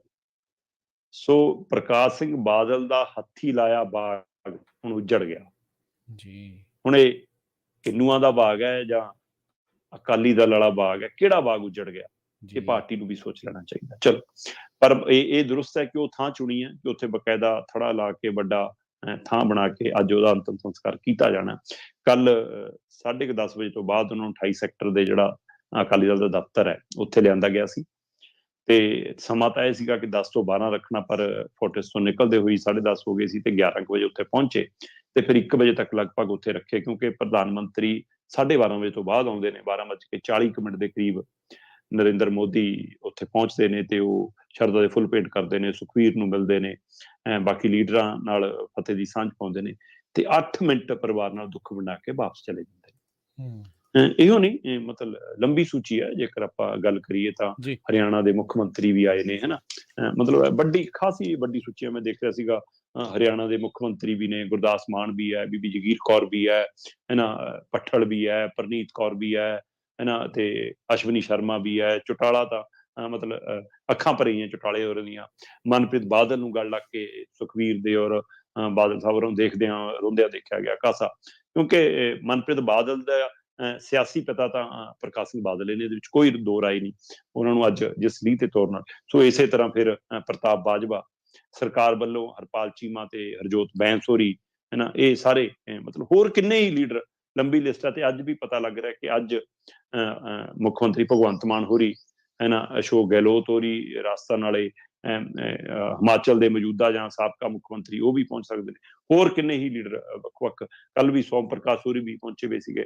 ਸੋ ਇਸ ਤਰ੍ਹਾਂ ਇਹ ਵੱਡੀ ਇੱਕ ਲਿਸਟ ਹੈ। ਪਰ ਕੱਲ ਇੱਥੇ ਜਦੋਂ ਅੰਤਮ ਦਰਸ਼ਨ ਸੀਗੇ ਨਾ ਰਾਜਕਰਨ ਜੀ, ਤਾਂ ਉਸ ਦੇ ਵਿੱਚ ਮਤਲਬ ਤੁਸੀਂ ਇਹ ਦੇਖੋ ਕਿ VIP ਕਿੰਨਿਆਂ ਨੇ ਆਉਣਾ ਸੀ, ਕਿਹੋ ਜੀ ਸੁਰੱਖਿਆ ਹੋਣੀ ਜਿੱਥੇ ਪ੍ਰਧਾਨ ਮੰਤਰੀ ਨੇ ਆਉਣਾ ਹੋਵੇ, ਜਿੱਥੇ ਵੱਖ-ਵੱਖ ਸੂਬਿਆਂ ਦੇ ਮੁੱਖ ਮੰਤਰੀਆਂ ਨੇ ਆਉਣਾ ਹੋਵੇ, ਜਿੱਥੇ ਮੰਤਰੀਆਂ ਨੇ ਆਉਣਾ ਹੋਵੇ, ਜਿੱਥੇ ਵੱਡੇ ਨਾਮੀ ਹਸਤੀਆਂ ਨੇ ਆਉਣਾ ਹੋਵੇ। ਉਹੇ ਜੇ ਦੌਰ ਦੇ ਵਿੱਚ ਵੀ 12 ਆਗੂਆਂ ਦੀਆਂ ਜੇਬ ਕੱਟੀਆਂ ਗਈਆਂ। ਅੱਛਾ ਜੀ, ਪਰਸ ਨਿਕਲ ਗਏ, ਫੋਨ ਨਿਕਲ ਗਏ। ਹੋਰ ਛੱਡੋ, ਇਹਨਾਂ 12 ਦੇ ਵਿੱਚ ਸ਼੍ਰੋਮਣੀ ਗੁਰਦੁਆਰਾ ਪ੍ਰਬੰਧਕ ਕਮੇਟੀ ਦਾ ਪ੍ਰਧਾਨ ਵੀ ਸ਼ਾਮਲ ਹੈ। ਐਡਵੋਕੇਟ ਹਰਵਿੰਦਰ ਧਾਮੀ ਜੀ ਦੀ ਜੇਬ ਵੀ ਕੱਟੀ ਗਈ। ਮੇਰੇ ਅੱਜ ਵੀ ਯਾਦ ਆ, ਪੰਜਾਬ ਕਾਂਗਰਸ ਭਵਨ ਦੇ ਵਿੱਚ ਪ੍ਰਧਾਨਗੀ ਦਿੱਤੀ ਜਾਣੀ ਸੀ ਕੈਪਟਨ ਅਮਰਿੰਦਰ ਸਿੰਘ ਨੂੰ, ਤੇ ਦਾਅਵੇਦਾਰ ਚੱਲੇ ਆ ਰਹੇ ਸੀ ਜਗਮੀਤ ਬਰਾੜ ਵੀ। ਤੇ ਜਗਮੀਤ ਬਰਾੜ ਦੀ ਉਸ ਜਦੋਂ ਤਾਜਪੋਸ਼ੀ ਸੀ ਕੈਪਟਨ ਅਮਰਿੰਦਰ ਦੀ, ਤਾਂ ਜੇਬ ਕੱਟੀ ਗਈ। ਤੇ ਉਹਨੇ ਜਦੋਂ ਮੈਕ ਸੰਭਾਲ ਕੇ ਵਧਾਈਆਂ ਦਿੱਤੀਆਂ, ਕਹਿੰਦਾ ਜੀ ਬਿਲਕੁਲ ਜੀ, ਮੇਰੀ ਤਾਂ ਦੋਹਰੀ ਜੇਬ ਕੱਟੀ ਗਿਆ, ਪਰਸ ਵੀ ਕੋਈ ਕੱਟ ਕੇ ਲੈ ਗਿਆ, ਪ੍ਰਧਾਨਗੀ ਵਾਲੀ ਜੇਬ ਵੀ ਕੋਈ ਕੱਟ ਕੇ ਲੈ ਗਿਆ, ਕਹਿੰਦਾ। ਸੋ ਇਸ ਲਈ ਇਹ ਸਥਿਤੀ ਕੱਲ, ਮਤਲਬ ਇਹੋ ਜਿਹੀਆਂ ਥਾਵਾਂ ਦੇ ਉੱਤੇ ਵੀ ਕਿਵੇਂ ਲੋਕ ਪਹੁੰਚ ਜਾਂਦੇ ਨੇ, ਇਹ ਆਪਣੇ ਆਪ ਸਵਾਲ ਹੈ। ਜੇਬ ਕਤਰੇ ਕਿਵੇਂ ਪਹੁੰਚ ਜਾਂਦੇ ਨੇ? ਕੌਣ ਹੈ ਉਹ ਜਿਹਨੇ 12 ਆਗੂਆਂ ਦੀ ਜੇਬ ਵੀ ਕੱਟੀ ਤੇ ਮੋਬਾਈਲ ਵੀ ਚੋਰੀ ਕੀਤੇ? ਚਲੋ, ਇਹ ਸਭ ਦੇ ਬਾਵਜੂਦ ਮਤਲਬ ਕੱਲ ਫਿਰ 12 ਵਜੇ ਤੋਂ ਬਾਅਦ ਕਾਫਲਾ ਇੱਥੋਂ ਰਵਾਨਾ ਹੁੰਦਾ ਹੈ, ਰਾਜਪੁਰਾ ਹੁੰਦਾ ਹੋਇਆ, ਸੁਨਾਮ ਹੁੰਦਾ ਹੋਇਆ, ਹੈ ਨਾ, ਬਠਿੰਡੇ ਤੋਂ ਪਿੰਡ। ਸੋ ਇਹ ਪਹੁੰਚਦੇ ਪਹੁੰਚਦੇ ਦੇਰ ਰਾਤ ਹੋ ਜਾਂਦੀ ਹੈ। ਔਰ ਅੱਜ ਵੀ ਉੱਥੇ ਅੰਤਮ ਦਰਸ਼ਨਾਂ ਦੇ ਲਈ ਬਕਾਇਦਾ 12 ਵਜੇ ਤੱਕ ਦੇਹ ਨੂੰ ਰੱਖਿਆ ਜਾਣਾ, ਤੇ ਉਸ ਤੋਂ ਬਾਅਦ ਫਿਰ ਸਾਰੇ ਉਹ ਇਸ਼ਨਾਨ ਦੇ ਕਿਰਿਆਕਰਮ ਕਰਾ ਕੇ ਉਹਨਾਂ ਨੂੰ ਫਿਰ ਅੰਤਮ ਸੰਸਕਾਰ ਲਈ ਜਾਣਾ। ਤੇ 1:30 ਵਜੇ ਦੇ ਕਰੀਬ ਅੱਜ ਭਾਰਤੀ ਸਮੇਂ ਅਨੁਸਾਰ ਦੁਪਹਿਰ ਨੂੰ ਅੰਤਮ ਸੰਸਕਾਰ ਨਿਭਾਇਆ ਜਾਣੀ ਰਸਮ। ਸੋ ਇਸ ਲਈ ਅੱਜ ਛੁੱਟੀ ਆ ਜੀ, ਸਰਕਾਰੀ ਛੁੱਟੀ ਆ। ਕੇਂਦਰ ਵੱਲੋਂ 2 ਦਿਨ ਦਾ ਰਾਸ਼ਟਰੀ ਸ਼ੋਕ ਐਲਾਨਿਆ ਹੋਇਆ, ਤਿਰੰਗੇ ਝੰਡਿਆਂ ਨੂੰ ਜਿੱਥੇ ਤੇ ਰਾਸ਼ਟਰਪਤੀ ਭਵਨ ਤੋਂ ਲੈ ਕੇ ਵੱਖੋ ਥਾਵਾਂ ਜਿੱਥੇ ਉੱਥੇ ਅੱਧਾ ਝੁਕਾ ਦਿੱਤਾ ਗਿਆ। ਤੇ ਦੂਸਰੇ ਪਾਸੇ ਪੰਜਾਬ ਸਰਕਾਰ ਨੇ ਵੀ ਚੇਚਾ ਤੌਰ ਦੇ ਉੱਤੇ ਛੁੱਟੀ ਕੀਤੀ ਅੱਜ, ਤੇ ਚੰਡੀਗੜ੍ਹ ਦੇ ਵਿੱਚ ਵੀ ਚੰਡੀਗੜ੍ਹ ਪ੍ਰਸ਼ਾਸਨ ਨੇ ਵੀ ਅੱਜ ਦਿਨ ਦੀ ਛੁੱਟੀ ਕੀਤੀ ਆ। ਸੋ ਇਹ ਸਾਰਾ ਮਤਲਬ ਕਿ ਇੱਕ ਵਰਤਾਰਾ ਉਸ ਰੂਪ ਦੇ ਵਿੱਚ ਆ ਕਿ 5 ਵਾਰ ਦੇ ਮੁੱਖ ਮੰਤਰੀ ਨੇ ਤੇ ਵੱਡੇ ਅਹੁਦਿਆਂ ਤੇ ਰਹੇ ਨੇ ਤੇ ਦੇਸ਼ ਦੀ ਰਾਜਨੀਤੀ ਨੂੰ ਪ੍ਰਭਾਵਿਤ ਕਰਦੇ ਰਹੇ ਨੇ, ਪੰਜਾਬ ਦੀ ਸਿਆਸਤ ਨੂੰ ਪ੍ਰਭਾਵਿਤ ਕਰਦੇ ਨੇ। ਉਸ ਨਾਤੇ ਬਾਦਲ ਹੋਰਾਂ ਨੂੰ ਅੱਜ ਅੰਤਮ ਵਧਾਈ ਦੇਣ ਦੇ ਲਈ ਵੱਡਾ ਇਕੱਠ ਉਹਨਾਂ ਦੇ ਪਿੰਡ ਹੋਣ ਦੀ ਆਸ ਆ। ਪਰ ਇਹ ਇੱਕ ਸਿੰਬੋਲਿਕ ਬਣ ਗਿਆ ਜਾਂ ਅਚਨਚੇਤ ਵਾਪਰਿਆ, ਜਾਂ ਇਹ ਕੀ ਸਿਆਣਪ ਭਰਿਆ ਫੈਸਲਾ? ਜਾਨੀ ਕਈ ਕਹਿੰਦੇ ਸੀ ਕਿ ਘੱਟੋ ਘੱਟ ਬਾਦਲ ਦਾ ਹੱਥੀਂ ਲਾਇਆ ਬਾਗ ਤਾਂ ਨਹੀਂ ਉਜਾੜਨਾ ਚਾਹੀਦਾ ਸੀ। ਸੋ ਕਈ ਕਹਿੰਦੇ ਕਿ ਨਹੀਂ, ਬਾਦਲ ਨੇ ਆਪ ਹੀ ਉਜਾੜ ਲਿਆ ਬਾਗ, ਤਾਂ ਕੋਈ ਗੱਲ ਨਹੀਂ। ਸੋ ਇਹ ਇਸ ਲਈ ਕਹਿੰਦੇ ਕਿ ਉਹਨਾਂ ਨੂੰ ਇਹ ਸਭ ਤੋਂ ਥਾਂ ਪਿਆਰੀ ਸੀ, ਇਸ ਲਈ ਇੱਥੇ ਅੰਤਮ ਸੰਸਕਾਰ ਕੀਤਾ ਜਾਣਾ। ਕੀ ਕਹਿੰਦੇ ਕੋਈ ਹੋਰ ਥਾਂ, ਖੇਤ ਦੇ ਵਿੱਚ ਹੋਰ ਥਾਂ ਵੀ ਚੁਣੀ ਜਾ ਸਕਦੀ ਸੀ, ਕਿ ਕੀ ਫਰਕ ਪੈਂਦਾ ਸੀ ਜੇ ਕੁਆਂਟਲ ਕਣਕ ਘਟ ਜਾਂਦੀ, ਕਿਸੇ ਹੋਰ ਥਾਂ ਕਰ ਲੈਂਦੇ। ਪਰ ਕਹਿੰਦੇ ਕਿ ਨਹੀਂ, ਉਹਨਾਂ ਦੇ ਹੱਥੀਂ ਲਾਏ ਬਾਗ ਨੂੰ ਕੱਲ ਟਰੈਕਟਰ ਨਾਲ ਪੱਟਿਆ, ਹੈ ਨਾ, ਉਹ ਮਤਲਬ ਕਿੰਨੂਆਂ ਦੇ ਦਰਖਤ ਪੱਟ ਕੇ ਬਾਹਰ ਸਿੱਟੇ, ਤੇ ਅੱਜ ਉੱਥੇ ਉਹ ਥੜਾ ਬਣਾ ਦਿੱਤਾ ਗਿਆ ਕੱਲ, ਤੇ ਅੱਜ ਉੱਥੇ ਅੰਤਮ ਸੰਸਕਾਰ ਹੋਣਾ। ਸੋ ਬਾਦਲਾਂ ਦੇ ਹੱਥੀਂ ਲਾਏ ਬਾਗ ਉਜੜਨ ਤੋਂ ਬਾਅਦ ਅੱਜ ਉੱਥੇ ਅੰਤਮ ਸੰਸਕਾਰ ਹੋਣਾ। ਜੀ ਜੀ, ਅਗਲੀ ਦੀਪਕ ਜੀ ਗੱਲ ਕਰਦੇ ਜਾਈਏ, ਪਹਿਲਵਾਨਾਂ ਦਾ ਜਿਹੜਾ ਮਸਲਾ ਆ ਉਹ ਅਜੇ ਤੱਕ ਸੁਲਝ ਨਹੀਂ ਰਿਹਾ। ਇਸੇ ਦਰਮਿਆਨ ਪਹਿਲਵਾਨ ਕਹਿ ਰਹੇ ਨੇ ਮੋਦੀ ਜੀ ਨੂੰ ਵੀ ਭਾਈ ਸਾਡੀ ਵੀ ਸੁਣ ਲਓ ਮਨ ਕੀ ਬਾਤ, ਤੁਹਾਡੀ ਮਨ ਕੀ ਬਾਤ ਤਾਂ ਕਹਿੰਦੇ 100 ਕਰੋੜ ਨੇ ਸੁਣ ਲਈ। ਪ੍ਰਵੀਨ ਜੀ, ਸੁਪਰੀਮ ਕੋਰਟ ਦੇ ਵਿੱਚ ਬਕਾਇਦਾ ਚੀਫ ਜਸਟਿਸ ਚੰਦਰਚੂੜ ਔਰ ਉਹਨਾਂ ਦੇ ਦੂਸਰੇ ਨਾਲ ਦੇ ਸਾਥੀ ਜੱਜਾਂ ਦੇ ਅਗਵਾਈ ਦੇ ਵਿੱਚ ਕੱਲ ਫੇਰ ਪੁਲਿਸ ਨੇ ਆਪਣਾ ਪੱਖ ਰੱਖਿਆ। ਜਿਹੜੇ ਮਤਲਬ ਸੋਲਿਸਿਟਰ ਜਨਰਲ ਨੇ ਇਹਨਾਂ ਦੇ ਤੁਸ਼ਾਰ ਮਹਿਤਾ ਹੈ ਨਾ, ਉਹ ਪੇਸ਼ ਹੋਏ। ਉਹਨਾਂ ਨੇ ਪੇਸ਼ ਹੋ ਕੇ ਪੱਖ ਰੱਖਿਆ ਕਿ ਜੀ ਠੀਕ ਹੈ, ਜੇਕਰ ਮਾਣਯੋਗ ਸੁਪਰੀਮ ਕੋਰਟ ਨੂੰ ਲੱਗਦਾ, ਮਾਣਯੋਗ ਜੱਜ ਸਾਹਿਬਾਨ ਨੂੰ ਲੱਗਦਾ ਕਿ ਸਾਨੂੰ FIR ਕਰਨੀ ਚਾਹੀਦੀ ਹੈ, ਅਸੀਂ ਕਰ ਦਿੰਦੇ ਹਾਂ, ਪਰ ਸਾਡੇ ਆਧਾਰ ਨਾਲ ਇਹ ਬਣਦਾ ਕਿ ਸਾਨੂੰ ਅਜੇ ਕੁਝ ਤੱਥਾਂ ਦੀ ਇਨਕੁਆਇਰੀ ਕਰਨੀ ਚਾਹੀਦੀ ਹੈ ਪਹਿਲਾਂ ਜੀ, ਤੇ ਇਸ ਲਈ ਅਸੀਂ ਕਹਿੰਦੇ ਜੀ ਕੁਝ ਗੱਲਾਂ ਸਪਸ਼ਟ ਕਰਨੀਆਂ ਚਾਹੁੰਦੇ ਹਾਂ, ਉਸ ਤੋਂ ਬਾਅਦ ਹੀ FIR ਵੱਲ ਵਧਿਆ ਜਾਊਗਾ। ਤੇ ਇਸ ਲਈ ਕਹਿੰਦੇ ਕਿ ਜੱਜ ਸਾਹਿਬ ਨੇ ਉਹਨੂੰ ਕਿਹਾ ਕਿ ਠੀਕ ਹੈ, ਤੁਸੀਂ ਇਹਦੀ ਤੇ ਗੌਰ ਕਰ ਲਓ ਤੇ ਅਗਲੀ ਸੁਣਵਾਈ 28 ਅਪ੍ਰੈਲ ਨੂੰ ਹੋਣੀ। 28 ਅਪ੍ਰੈਲ ਤੱਕ ਤੁਹਾਡੇ ਕੋਲ ਕਿਹੜੇ ਨਵੇਂ ਤੱਥ ਹੋਣਗੇ ਦੱਸੋ। ਤੇ ਦੂਏ ਪਾਸੇ ਪਹਿਲਵਾਨਾਂ ਵੱਲੋਂ ਜਿਹੜੇ ਵਕੀਲ ਨੇ ਕਪਲ ਸਿੱਬਲ, ਉਹ ਕਹਿੰਦੇ ਜੀ ਮੇਰੇ ਕੋਲ ਬਹੁਤ ਤੱਥ ਹੈਗੇ ਇਸ ਗੱਲ ਨੂੰ ਸਾਬਤ ਕਰਨ ਦੇ ਲਈ ਕਿ ਹਾਂ FIR ਹੋਣੀ ਬਣਦੀ। 7 ਅੰਤਰਰਾਸ਼ਟਰੀ ਇੰਟਰਨੈਸ਼ਨਲ ਬੀਬੀਆਂ, ਕੁੜੀਆਂ, ਬੱਚੀਆਂ ਪਹਿਲਵਾਨਾਂ ਨੇ ਦੋਸ਼ ਲਾਇਆ। ਮਤਲਬ ਉਹਨਾਂ ਚੋਂ ਇੱਕ ਦੋ ਤਾਂ ਨਾਬਾਲਗ ਬੱਚੀਆਂ ਨੇ। ਸੋ ਉਸ ਲਈ 7 ਇੰਟਰਨੈਸ਼ਨਲ ਪਹਿਲਵਾਨ ਦੋਸ਼ ਲਾਉਣ ਸ਼ੋਸ਼ਣ ਦਾ, ਤੇ ਉਹਦੇ ਨਾਲ ਸਮੁੱਚੀਆਂ ਪਹਿਲਵਾਨੀ ਧਿਰਾਂ, ਸਮੁੱਚੀਆਂ ਰਾਜਨੀਤਿਕ ਧਿਰਾਂ, ਸਮੁੱਚੀਆਂ ਹਸਤੀਆਂ, ਬਾਕੀ ਖੇਡ ਜਗਤ ਦੇ ਨੁਮਾਇੰਦੇ ਸਮਰਥਨ ਚ ਆਉਣ ਲੱਗ ਜਾਣ ਤੇ ਸਰਕਾਰ ਸੁਣੇ ਹੀ ਨਾ। ਉਹ ਕਹਿੰਦੇ ਯਾਦ ਕਰੋ ਉਸ ਧਰਨੇ ਤੇ ਜੰਤਰ ਮੰਤਰ ਤੇ ਜਿਹੜਾ ਅਖਾੜਾ ਚੱਲ ਰਿਹਾ ਨਾ ਰਾਜਕਰਮਵੀਰ ਜੀ, ਹੁਣ ਉਸ ਅਖਾੜੇ ਦੇ ਵਿੱਚ ਉਹਨਾਂ ਨੇ ਉੱਥੇ ਹੀ ਦੁੱਧ ਆਉਣ ਲੱਗ ਗਿਆ ਉਹਨਾਂ ਲਈ ਪਿੰਡਾਂ ਤੋਂ, ਉਹਨਾਂ ਦੇ ਆਪਣੇ ਘਰਾਂ ਤੋਂ, ਉੱਥੇ ਹੀ ਬਦਾਮ ਕਾਜੂ ਆਉਣ ਲੱਗ ਗਏ, ਉੱਥੇ ਹੀ ਉਹ ਥੰਧਿਆਈ ਬਣਾਉਣ ਲੱਗ ਗਏ, ਉੱਥੇ ਹੀ ਉਹ ਗਰਮ ਦੁੱਧ ਕਰਕੇ ਪੀ ਰਹੇ ਨੇ, ਉੱਥੇ ਉਹ ਠੰਡਾ ਦੁੱਧ, ਉੱਥੇ ਉਹਦੇ ਵਿੱਚ ਬਦਾਮ ਕਾਜੂ ਉਬਾਲ ਕੇ ਖਾ ਪੀ ਰਹੇ ਨੇ, ਤੇ ਉੱਥੇ ਹੀ ਪ੍ਰੈਕਟਿਸ ਵੀ ਸ਼ੁਰੂ ਕਰਤੀ। ਉਹ ਕਹਿੰਦੇ ਮੱਛਰ ਰਾਤ ਨੂੰ ਸੌਣ ਨਹੀਂ ਦਿੰਦੇ, ਬਿਜਲੀ ਦੇ ਕੱਟ ਜਾਣ ਕੇ ਲਾਉਂਦੇ ਤੇ ਪਰ ਉਹਦੇ ਬਾਵਜੂਦ ਵੀ ਕਹਿੰਦੇ ਅਸੀਂ ਨਹੀਂ ਹੁਣ ਇੱਥੋਂ ਹਿੱਲਣ ਵਾਲੇ, ਹੁਣ ਤਾਂ ਇੱਥੇ ਹੀ ਦੰਗਲ ਚੱਲੂਗਾ। ਤੇ ਪਰ ਉਹ ਕਹਿੰਦੇ ਕਿ ਜੀ ਸਾਨੂੰ ਇੰਨਾ ਦੱਸ ਦਿਓ ਕਿ ਅਸੀਂ ਸਾਰੇ ਉਹ ਪਹਿਲਵਾਨ ਆ ਜਿਨ੍ਹਾਂ ਨੂੰ ਮੋਦੀ ਜੀ ਨੇ ਘਰੇ ਬੈਠ ਕੇ ਰੋਟੀ ਖਿਲਾਈ, ਫੋਟੋਆਂ ਖਿਚਾਈਆਂ ਜਦੋਂ ਤੁਸੀਂ ਮੈਡਲ ਲੈ ਕੇ ਆਏ ਸੀ, ਤੇ ਹੁਣ ਆਪਣੀ ਇਹਨਾਂ ਧੀਆਂ ਦੀ, ਇਹਨਾਂ ਪੁੱਤਰਾਂ ਦੀ ਮਨ ਦੀ ਗੱਲ ਵੀ ਨਹੀਂ ਸੁਣਦੇ ਤੁਸੀਂ ਕਿ ਮੋਦੀ ਜੀ ਤੁਹਾਡੀ ਮਨ ਦੀ ਗੱਲ ਤਾਂ ਅਸੀਂ ਕਿੰਨੇ ਸਾਲਾਂ ਤੋਂ ਸੁਣਦੇ ਆ ਰਹੇ ਹਾਂ, ਸਾਡੀ ਵੀ ਸੁਣ ਲਓ। ਤੇ ਬੇਟੀ ਬਚਾਓ ਬੇਟੀ ਪੜਾਓ ਦਾ ਨਾਰਾ ਫਿਰ ਕੀ ਹੈ ਜੇ ਤੁਸੀਂ ਧੀਆਂ ਦੀ ਗੱਲੇ ਨਹੀਂ ਸੁਣਨੀ। ਸੋ ਇੱਧਰ ਪੁਲਿਸ ਕੀ ਕਹਿ ਰਹੀ ਹੈ ਆਪਣੀ ਰਿਪੋਰਟ ਪੇਸ਼ ਕਰਕੇ ਸੁਪਰੀਮ ਕੋਰਟ ਦੇ ਵਿੱਚ, ਨਹੀਂ ਜੀ ਹਲੇ ਜਾਂਚ ਕਰਨੀ, ਜਦੋਂ ਕਿ ਇਹ ਨਿਰਦੇਸ਼ ਨੇ ਸੰਵਿਧਾਨ ਅਨੁਸਾਰ, ਕਾਨੂੰਨ ਅਨੁਸਾਰ, ਸਰਕਾਰਾਂ ਅਨੁਸਾਰ, ਅਦਾਲਤਾਂ ਅਨੁਸਾਰ ਕਿ ਜੇਕਰ ਕਿਸੇ ਔਰਤ ਵੱਲੋਂ ਸ਼ੋਸ਼ਣ ਦੇ, ਬਲਾਤਕਾਰ ਦੇ ਦੋਸ਼ ਲੱਗਦੇ ਨੇ ਤਾਂ ਪਹਿਲਾਂ ਪਰਚਾ ਦਰਜ ਕਰੋ, ਕਾਰਵਾਈ ਕਰੋ, ਉਸ ਤੋਂ ਬਾਅਦ ਇਨਕੁਆਇਰੀ ਕਰੋ। ਜੀ ਜੀ, ਇਹੋ ਜਿਹੇ ਮਾਮਲੇ ਤਾਂ ਸੰਵੇਦਨਸ਼ੀਲ ਮਾਮਲੇ 'ਚ ਤਾਂ ਤੁਰੰਤ ਕਾਰਵਾਈ ਹੋਣੀ ਚਾਹੀਦੀ। ਸੋ ਜਦੋਂ ਇਹ ਅਪਰੋਚ ਵਾਲੀਆਂ, ਪਹੁੰਚ ਵਾਲੀਆਂ, ਪਹਿਚਾਣ ਵਾਲੀਆਂ, ਦੇਸ਼ ਦਾ ਵੱਡਾ ਨਾਮਣਾ ਹਸਤੀਆਂ ਦਾ ਨਾਲ ਇਹ ਹੋ ਰਿਹਾ, ਤਾਂ ਆਮ ਨਾਗਰਿਕ ਨਾਲ ਕੀ ਹੁੰਦਾ ਹੋਊਗਾ, ਇਹ ਧੱਕੇ ਦੀ ਇੱਕ ਤਸਵੀਰ ਹੈ। ਤੇ ਪਹਿਲਵਾਨ ਹੁਣ ਪੂਰੀ ਤਰ੍ਹਾਂ ਡਟੇ ਨੇ ਉੱਥੇ ਲਗਾਤਾਰ। ਕੱਲ ਮਲਿਕ ਹੋਰੀ ਵੀ ਪਹੁੰਚ ਗਏ ਉੱਥੇ, ਉਹਨਾਂ ਨੇ ਵੀ ਸਮਰਥਨ ਦਿੱਤਾ, ਬਾਕੀ ਲੀਡਰ ਵੀ ਆ ਰਹੇ ਨੇ, ਬਾਕੀ ਕਮੈਂਟ ਵੀ ਆ ਰਹੇ ਨੇ। ਸੋ ਸਾਰਾ ਵਰਤਾਰਾ ਜਾਰੀ ਆ। ਸੋ ਬਿਲਕੁਲ ਜੰਤਰ ਮੰਤਰ ਤੇ ਇੱਕ ਖੜਾ ਬਣ ਗਿਆ, ਉੱਥੇ ਹੀ ਦੁੱਧ ਮਲਾਈ, ਉੱਥੇ ਪਿੰਡਾਂ ਤੋਂ, ਉਹਨਾਂ ਦੇ ਆਪਣੇ ਜੱਦੀ ਪਿੰਡਾਂ ਤੋਂ ਮਤਲਬ ਕਿ ਗਾੜਾ ਦੁੱਧ ਲਿਆ ਕੇ ਉਹਨਾਂ ਨੂੰ ਪਿਲਾਇਆ ਜਾ ਰਿਹਾ। ਤੇ ਅੱਜ ਮੈਨੂੰ ਪਤਾ ਲੱਗ ਰਿਹਾ ਕਿ 1400 ਤੋਂ ਵੱਧ ਖਾਪਾਂ ਨੇ ਸਮਰਥਨ ਦੇ ਦਿੱਤਾ ਜੀ, ਤੇ ਵੱਡੇ ਕਾਫਲੇ ਖਾਪਾਂ ਦੇ ਅੱਜ ਉੱਥੇ ਹੋਰ ਪਹੁੰਚਣੇ ਸ਼ੁਰੂ ਹੋ ਜਾਣੇ। ਸੋ ਇਸ ਲਈ ਇਸ ਹਵਾਲੇ ਨਾਲ ਸਰਕਾਰ ਨੂੰ ਇਹਨਾਂ ਦੀ ਮਨ ਦੀ ਗੱਲ ਅੱਜ ਨਹੀਂ ਤਾਂ ਕੱਲ ਸੁਣਨੀ ਤਾਂ ਪੈਣੀ ਜੀ। ਵੈਸੇ ਦੇਖਿਆ ਜਾਈਏ ਦੀਪਕ ਜੀ, ਬਹੁਤ ਸਾਰੇ ਜਿਹੜੇ ਕਹਿ ਸਕਦੇ ਆ ਵੀ ਮਾਸ ਜਿਹੜੇ ਪ੍ਰੋਟੈਸਟ ਆ ਇਸ ਵਾਰ ਜਿਹੜੀ ਆ ਮੋਦੀ ਹੁਣਾਂ ਦੀ ਸਰਕਾਰ ਨੂੰ ਜਿਹੜੇ ਉਹ ਝੱਲਣੇ ਪੈ ਰਹੇ ਆ। ਤੇ ਤੁਹਾਨੂੰ ਕੀ ਲੱਗਦਾ ਵੀ ਇਸ ਦਾ ਜਿਹੜੀਆਂ ਆ ਰਹੀਆਂ ਇਲੈਕਸ਼ਨ ਆ ਉਹਨਾਂ ਤੇ ਵੀ ਅਸਰ ਆਪਾਂ ਦੇਖਾਂਗੇ ਬਾਅਦ ਚ? ਬਿਲਕੁਲ ਬਿਲਕੁਲ ਦੇਖਣ ਨੂੰ ਮਿਲੇਗਾ ਜੀ। ਜਿਹੜੀਆਂ ਇਹ ਚੋਣਾਂ ਨੇ ਹੁਣ ਹਾਲ ਹੀ ਦੇ ਵਿੱਚ 4-5 ਸੂਬਿਆਂ ਦੇ ਵਿੱਚ, ਉੱਥੇ ਅਸਰ ਨਜ਼ਰ ਆਏਗਾ। ਸੋ ਇਸ ਨੂੰ ਕੋਈ ਸ਼ੱਕ ਨਹੀਂ, ਕਿਸਾਨ ਅਜੇ ਵੀ ਤੁਹਾਡੇ ਸੰਤੁਸ਼ਟ ਨਹੀਂ ਹੈਗਾ। ਤੁਸੀਂ ਖੇਡ ਜਗਤ ਨੂੰ ਨਾਰਾਜ਼ ਕਰ ਰਹੇ ਹੋ, ਹੈ ਨਾ। ਸਰਕਾਰੀ ਮੁਲਾਜ਼ਮ ਵਰਗ ਫਿਕਰਮੰਦ ਆ। ਸੂਬਿਆਂ ਦੇ ਤੁਸੀਂ ਫੰਡ ਰੋਕ ਕੇ ਸੂਬਿਆਂ ਨਾਲ ਧੋਖਾ ਕਰ ਰਹੇ ਹੋ। ਜਿੱਥੇ ਤੁਹਾਡੀ ਸਰਕਾਰ, ਤੁਸੀਂ ਉੱਥੇ ਗੱਲ ਕਰਦੇ ਹੋ ਡਬਲ ਇੰਜਣ, ਜਿੱਥੇ ਨਹੀਂ ਆ ਤੁਸੀਂ ਉਹਨਾਂ ਲੋਕਾਂ ਨੂੰ ਕਹਿੰਦੇ ਕਿ ਤੁਹਾਡੇ ਲਈ ਅਸੀਂ ਕੁਝ ਨਹੀਂ ਕਰਾਂਗੇ। ਕਿਉਂ ਬਈ, ਸਰਕਾਰ ਤਾਂ ਕੇਂਦਰ ਸਾਰਿਆਂ ਦੀ ਹੁੰਦੀ ਹੈ, ਇਹ ਡਬਲ ਇੰਜਣ ਵਾਲਾ ਫਾਰਮੂਲਾ ਕਿਉਂ ਆ? ਸੋ ਇਸ ਲਈ ਲੋਕ ਕਾਫੀ ਕੁ ਸਮਝਦੇ ਨੇ। ਵਪਾਰੀ ਵਰਗ ਇਹਨਾਂ ਤੋਂ ਪੀੜਤ ਆ, ਉਦਯੋਗਪਤੀ ਇਹਨਾਂ ਤੋਂ ਪੀੜਤ ਨੇ, ਪਰ ਚੰਦ ਬੜੇ ਘਰਾਣੇ ਸ਼ਾਹੀ ਠਾਠ ਨਾਲ ਜ਼ਿੰਦਗੀ ਬਤੀਤ ਕਰ ਰਹੇ ਨੇ, ਸਾਰਾ ਕੁਝ ਉਹਨਾਂ ਦੇ ਝੋਲੇ ਭਰ ਰਹੇ ਨੇ। ਸੋ ਇਸ ਲਈ ਫਕੀਰ ਕਿਹਨਾਂ ਦੇ ਝੋਲੇ ਭਰ ਰਿਹਾ ਇੱਥੋਂ ਅੰਦਾਜ਼ੇ ਲਾ ਲਓ। ਤੇ ਇਸ ਲਈ ਇਹਨਾਂ ਨੂੰ ਸਾਹਮਣਾ ਤਾਂ ਕਰਨਾ ਪਏਗਾ ਕਿ ਰੋਸ਼ ਦਾ ਵੀ, ਵਿਰੋਧ ਦਾ ਵੀ, ਪਰ ਉਹਦੇ ਵਿੱਚੋਂ ਇਹ ਰਾਜਨੀਤੀ ਕਿਹੋ ਜਿਹੀ ਕੱਢ ਲੈਂਦੇ ਨੇ ਉਹ ਦੇਖਣ ਦੀ ਗੱਲ ਹੋਊਗੀ ਕਿ ਵਿਰੋਧੀ ਇਕੱਲੇ ਇਕੱਲੇ ਹੋ ਕੇ ਲੜਦੇ ਨੇ ਤਾਂ ਉਹਦੇ ਵਿੱਚ ਫਿਰ ਇਹਨਾਂ ਨੂੰ ਫਾਇਦਾ ਹੋ ਜਾਂਦਾ। ਜੀ ਜੀ। ਤੇ ਉਦਾਂ ਵੈਸੇ ਅਡਾਨੀ ਦਾ ਨਾਂ ਵੀ ਲਿਆ ਜੇ ਤਾਂ ਇਹਨਾਂ ਨੇ ਕਿ ਨਹੀਂ, ਚੋਪੀ ਨੇ ਜੀ? ਨਾ ਨਾ ਨਾ ਨਾ ਨਾ, ਉਸ ਮਸਲੇ ਤੇ ਨਹੀਂ ਆਉਂਦੇ। ਉਹ ਚਰਚਾ ਨਹੀਂ ਕਰਨੀ ਅਜੇ, ਉਹਦਾ ਤਾਂ ਮਤਲਬ ਹੀ ਨਹੀਂ ਕੋਈ। ਠੀਕ ਹੈ ਨਾ, ਉਹ ਪਤਾ ਨਹੀਂ ਕਿਹੜਾ ਡਰ ਹੈ, ਕਿਹੜਾ ਖੁਫ ਹੈ। ਤਾਂ ਹੀ ਮੈਂ ਕਹਿੰਦਾ ਨਾ ਕਿ ਚਾਹੇ ਲਖੀਮਪੁਰ ਖੀਰੀ ਮਾਮਲਾ ਉਹਦੇ ਪਰ ਵੀ ਚੁੱਪ ਕਰ ਜਾਓ, ਹੈ ਨਾ, ਚਾਹੇ ਹੁਣ ਪਹਿਲਵਾਨ ਵਾਲਾ ਬ੍ਰਿਜ ਭੂਸ਼ਣ ਵਾਲਾ ਮਾਮਲਾ ਇਹਦੇ ਪਰ ਵੀ ਚੁੱਪ ਕਰ ਦਿਓ, ਅਡਾਨੀ ਵਾਲਾ ਮਾਮਲਾ ਜਿਵੇਂ ਚੁੱਪ ਕਰ ਜਾਓ, ਉਹਦੇ ਪਰ ਮੋਦੀ ਜੀ ਬੋਲਦੇ ਹੀ ਨਹੀਂ, ਫਿਰ ਉਹਦੇ ਪਰ ਦਿਖਦਾ ਹੀ ਨਹੀਂ ਦੇਸ਼ ਭਗਤੀ, ਰਾਸ਼ਟਰਵਾਦ। ਜੀ ਜੀ।